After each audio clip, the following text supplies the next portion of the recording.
Thank you for joining us as the co-host. Thanks for having me. Glad to be here. Good to have you on again. Jessica was a guest, oh gosh, about 6 months ago, right, Jessica?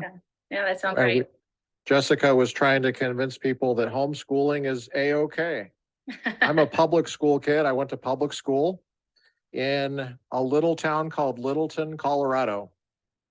And I actually felt like I got a decent education. I was a little annoyed by a lot of things, but seems like a lot of education stuff is a disaster now.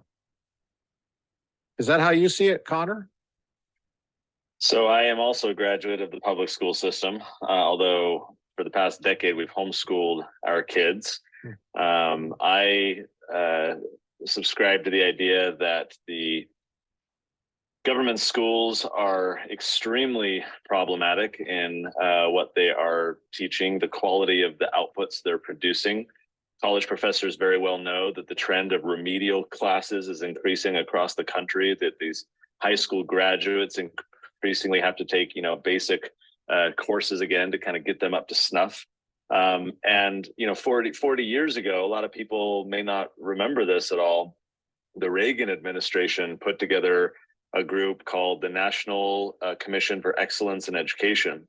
And the purpose of it was to go review how schools were doing across the country, curriculum, content, pedagogy, and everything else. They came out with a report in 1983, April 26th, 1983, titled "A Nation at Risk."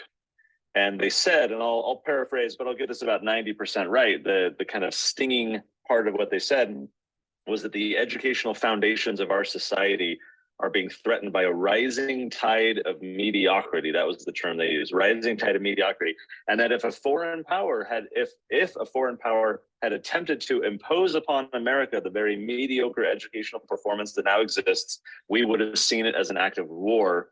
As it stands, we've done it to ourselves. That was their quote. So 40 years later, I'm like, are things getting better? Are they worse? I think most people don't really see that we've massively improved. Many would argue, like myself, that we've continued to decline. So personally, I am a big advocate for, homeschooling, private school, alternative approaches, because I feel like the output of the government school system is just of such lackluster quality in terms of just producing amazing, informed, engaged citizens to, make a better world. We get apathetic, social justice warriors who don't know their history at all and therefore repeat the mistakes of the past because they say, oh, this isn't like all those other times that we've, failed at socialism or, whatever the issue is. So I have a lot of thoughts on the topic, as you might be able to tell. Is that what drove you to create curriculum for children or books for children with workbooks and things like that?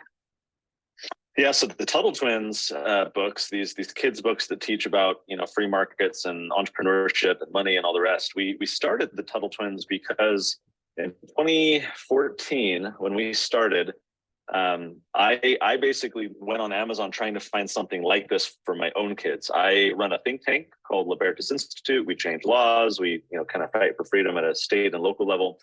And my kids would start to ask me when they were young, Dad, what do you do? Like when you go to work, what do you do? And I'm like, I type on the computer, like, how do I tell them, like, I was fighting eminent domain today at the, in this city, and I was, pushing back on civil asset forfeiture in this other city.